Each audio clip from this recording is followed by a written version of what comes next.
Hi, it's Jeff Allen here, and I'm answering this question about, or responding to this post about the whole question of asking employees, Mr. New CEO of Twitter, asking employees to do daily reports, achievements reports, progress reports, write them out, put them in, and stating who you are, and your daily, your project accomplishments, goals and samples of code, do it on a daily basis.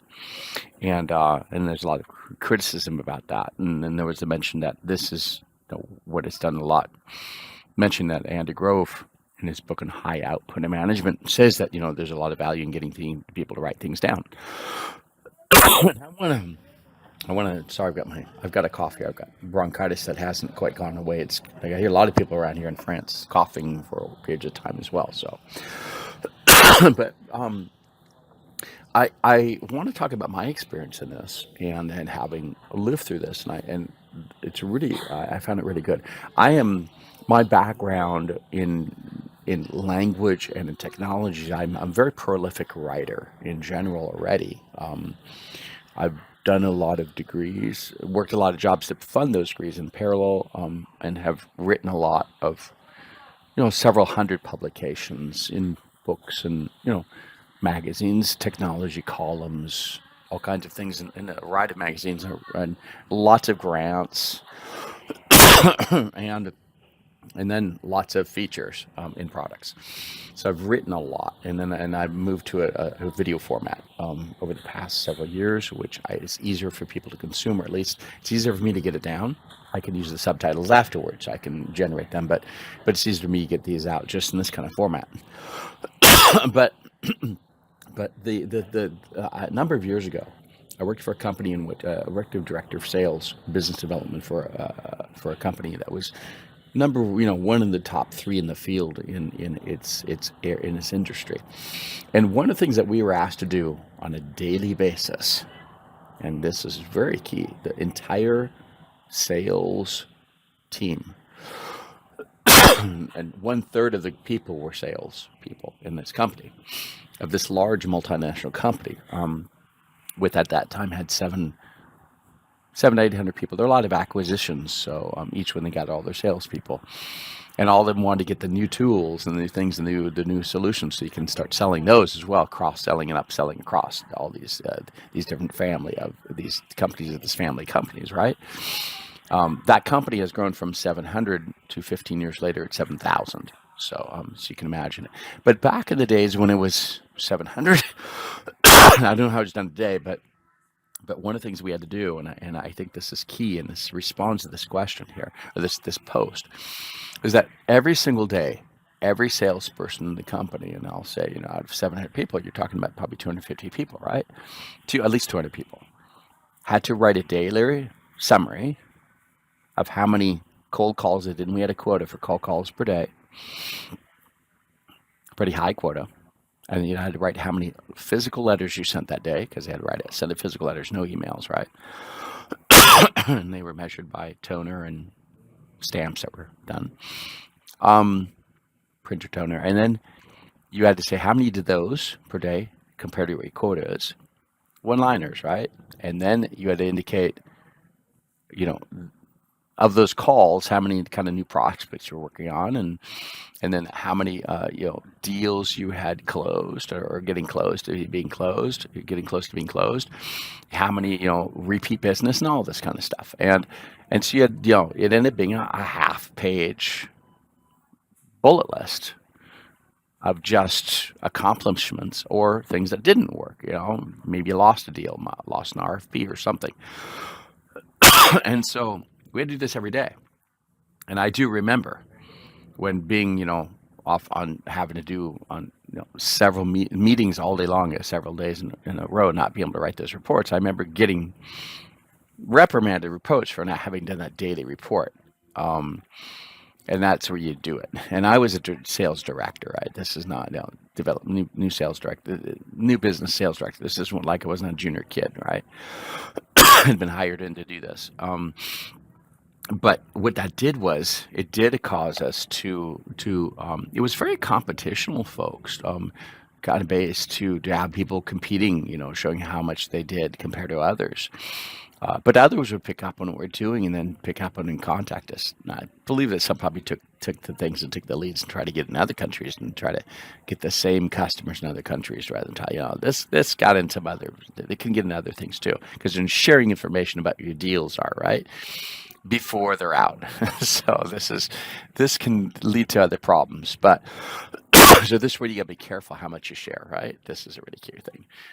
This gets, there's info about, I always say that one of the main things, one of the main successes that I've always said is to collaborate and share is more important than hoarding information. But there are times when you need to hoard information because hoarding information all the time means that people won't want to work with you. But if you hoard information, the necessary information from time to time, that means you won't get your ideas stolen, right? Or your customers, prospects stolen. So that's kind of a thing to, keep in mind. But so you have to decide how much you're going to share. But if you can write things down, it also helps you to, one of the problems when you're able to be able to communicate, high level, it gets you to communicate executive summary kind of stuff, high level stuff, bullet points. Now, this is not always effective, and I've said this to even my to the CEO of I think 2 companies before. A new CEO came in and wanted to be kind of changing things and wanted summaries all the time, and he did the same thing. It didn't work, and one of the reasons for that point was because he wanted such summaries that we were in the middle of a kind of a real crisis moment. Try to deal with all of the complex things. It wasn't the moment to try to do little summaries of little things. It was a good practice. It was but it wasn't very effective for the rest of us because we were all under significant pressure to try to get 7 major versions at one time, and so it's kind of. A lot of people didn't like that, but I try to do it. But one time I said, look, you're asking for summaries of things that you don't understand in one line, and so that won't work. And I said, and for me to explain it in one line is already complex, but for you to understand it in one line, if you don't understand what I'm talking about, then that's complex. If people had a little bit of background of what that one line meant, the words in it, the terms, it'd be okay, but you don't. So there's a bit of that too. So that's where you have to learn how to do bullet points with sub-bullet points, right? To kind of get into an idea and maybe do a couple sub-bullet points to give a little more detail. This is where it's how you present things. But I think it's a good concept. To get people to write it down, to summarize it, to make it short, for practice, and to get them to synthesize. Sometimes we in a number of fields we call this being the difference between being synthesis versus analysis, right? So analysis is of data, a lot of data. Then synthesis is bringing it together and then make a summary of it. So you got synthetic languages, you got analytic languages based on how they express things. So there's a lot of this too. But I think so you have people, and it's really interesting that the idea of synthesis here and what we're talking about fits English, right? It fits the English language, so it kind of makes sense.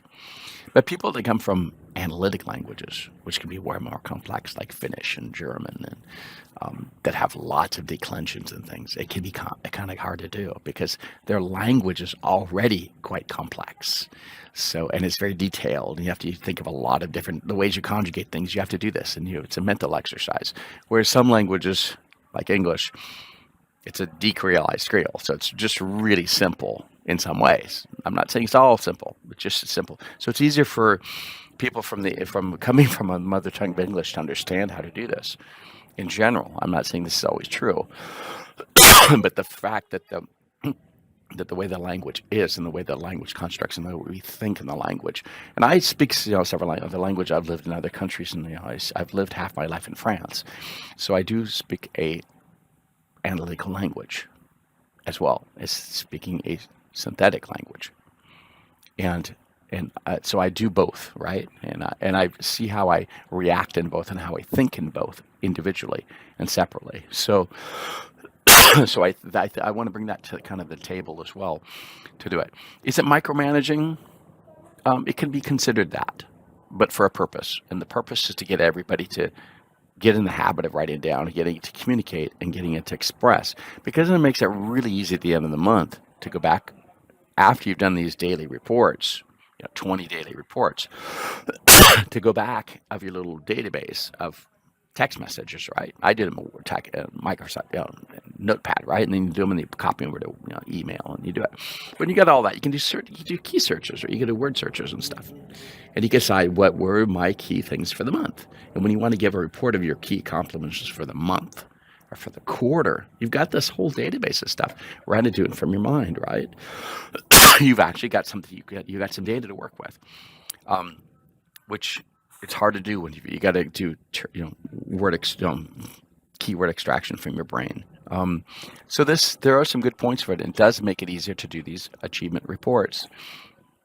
At different intervals, at longer periods of time, where your memory isn't as strong and good as if you're doing it every single day. And it gets you an exercise to be able to think this. And it makes it easier to do a monthly report or whatever. So I think there's a lot of benefit from it.